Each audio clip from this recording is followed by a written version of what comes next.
Okay, we are going to be working more with algebraic equations today.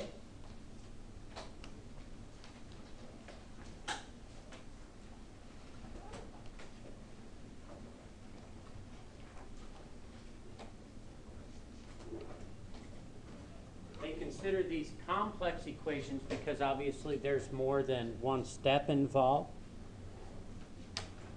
Anytime you're working with an equation, the first thing you should ask yourself, is there anything that can be simplified on either side of the equal sign? And what do I have to do before I can do anything that's here?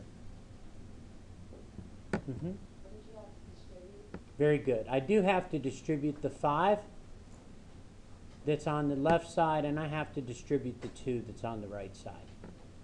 So 5 times 5 becomes 25. 5 times that negative x becomes a negative 5x. 2 times 3x becomes 6x, and 2 times 1 becomes 2. Once I've done that, it's really the same as the problems that we've done over the last couple of days. Where is x the largest, the left or the right? It's larger on the right, so I'm going to get rid of the 1 on the left by adding it to both sides.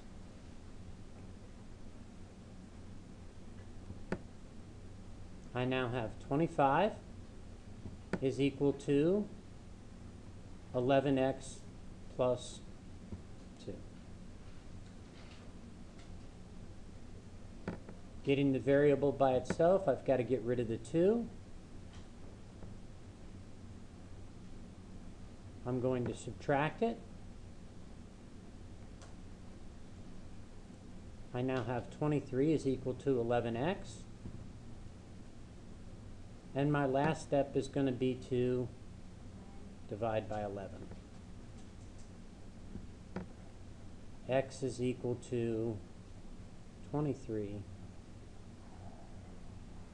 over 11.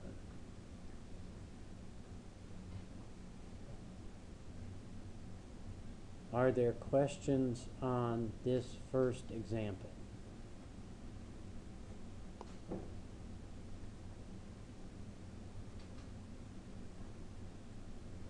Remember, if I go too fast, please just tell me to go backwards. I'll gladly go back if you haven't got it copied. That's the nice thing about digital things. Here's the second example.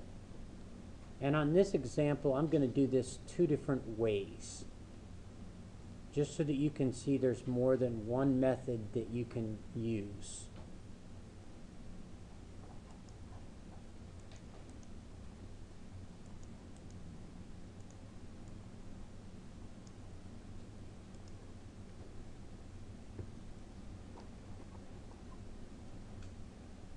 The first method, we could simply do what with this 1/4? We could distribute it. If I took 1/4 times 8, how many times is 4 going to go into 8? 2. So I'm going to have 2 minus, and it would be a over 4, or 1/4 a, is equal to a. Again, there's a couple different things that you could do here. You could leave this as a fraction and work with it. Or you could get rid of the fraction by multiplying everything by what? 4. If I multiply everything by 4, 2 times 4 becomes 8. When I multiply the next term by 4, the 4's cancel out, leaving me the negative a. And when I multiply the last term by 4, I would get 4a.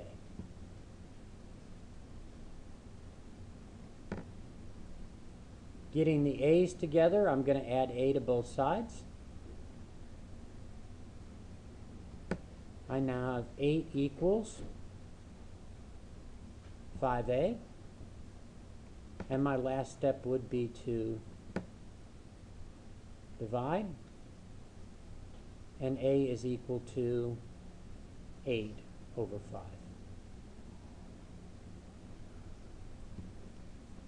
This is certainly one method to work through this problem.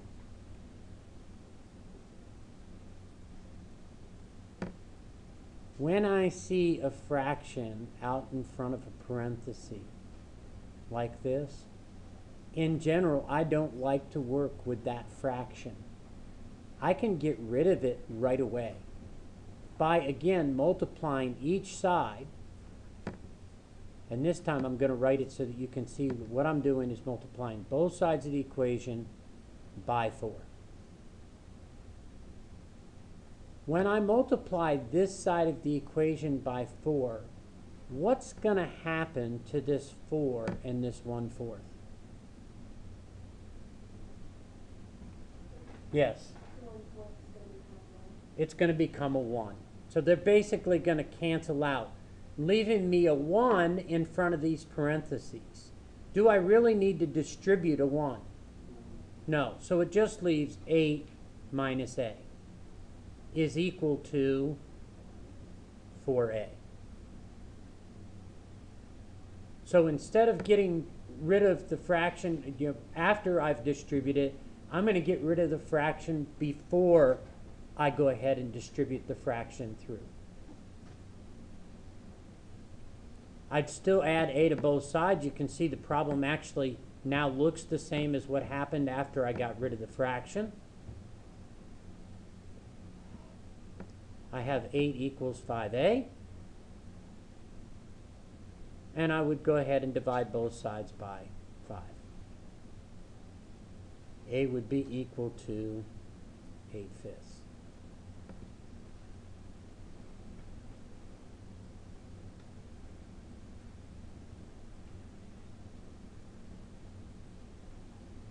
Questions about how I got rid of the fraction on either way, either method? Do I care which method you use? No, I really don't. And if you come up with another method that works all of the time and you're better off with it, use it. It's okay.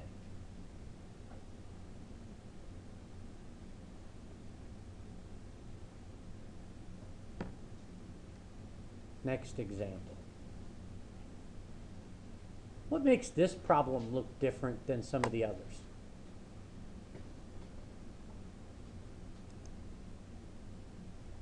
I've seen people take this 3, multiply it by the x, multiply it by the -5, and still want to multiply it by this 2. But the 3 only has to be distributed through the set of parentheses. So this would become 3x minus 15. This 2 would just come straight down. The 4 would have to be distributed through the parentheses. At the end of the parentheses, we'd stop. This would be 4x plus 12 minus x minus 17. There's still things that need to be simplified. I can put together my like terms. There's nothing other than the 3x on this side, but a -15 and a +2 I could combine, and it would give me a -13. I can put 4x together with the -x. It would become 3x. And I could put the 12 together with the -17, and it would become a -5.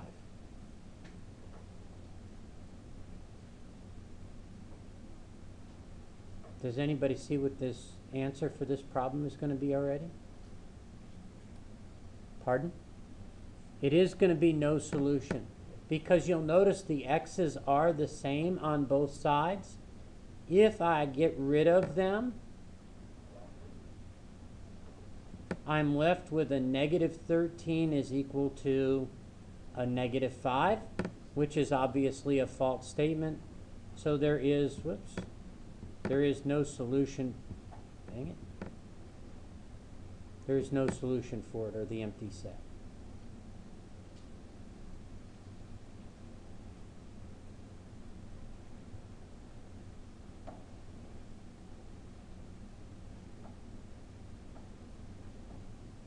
questions on this example?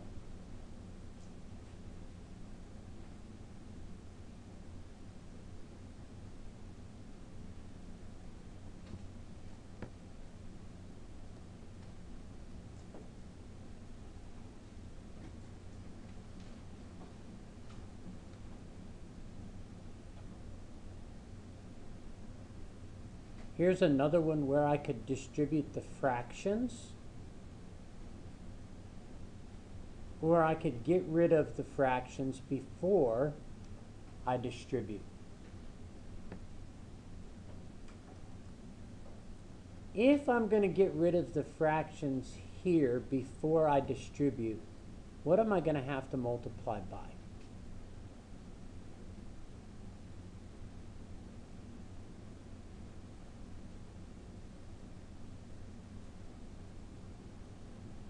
What would be the lowest common denominator between 1/3 and 1/4? 12. So I'm going to actually multiply both sides of the equation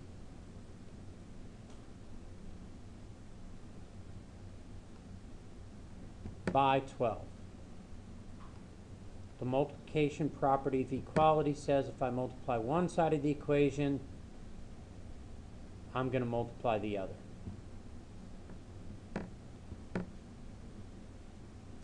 And again, I've kind of written it out this way. A lot of times I just put this 12 out in front on both sides so that you can see what would happen. But I've written it out this way so you can physically see that this is what we're doing. How many times is this 3 going to go into this 12? 4. So I can cross this out and leave a 4 now in front of my parentheses, x plus 4. And how many times is 4 going to go into the 12? 3.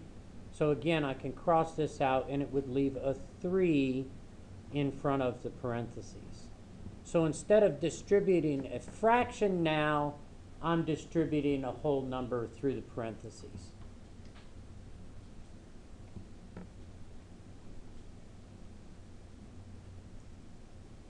Four times x, 4x, 4 times 4, 16. 3 times 2x, 6x, 3 times the negative 3, negative 9.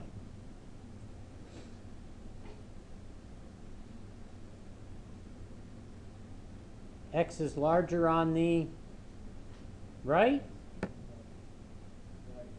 I get rid of the one that's on the left. I have 16 is equal to 2x minus 9.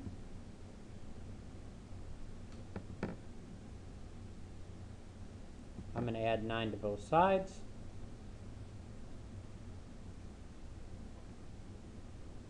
$25 is equal to 2x.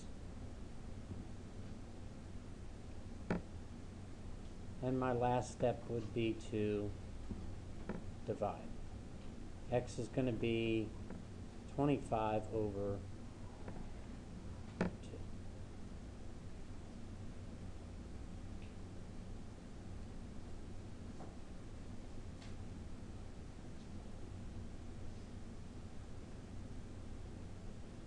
Again, you could have distributed the fraction through. I just think maybe it's a little easier to get rid of the fractions right away. Whichever method works better for you.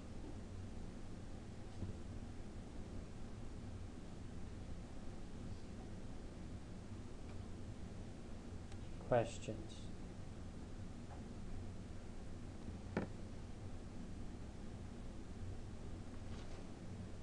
You guys go ahead and work on this one.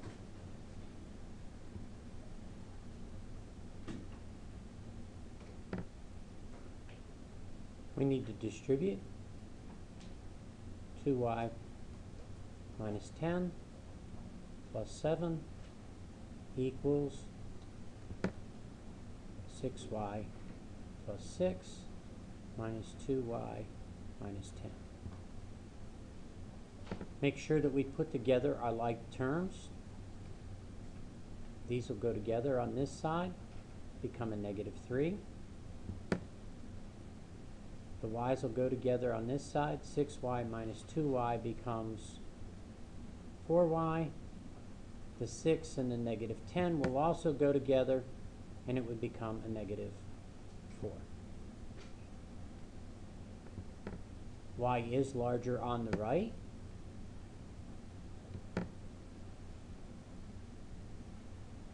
I'm going to get rid of the 2y.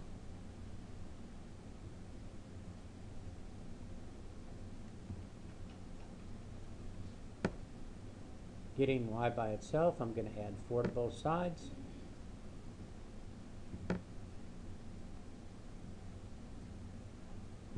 And my last step is going to be to divide by 2.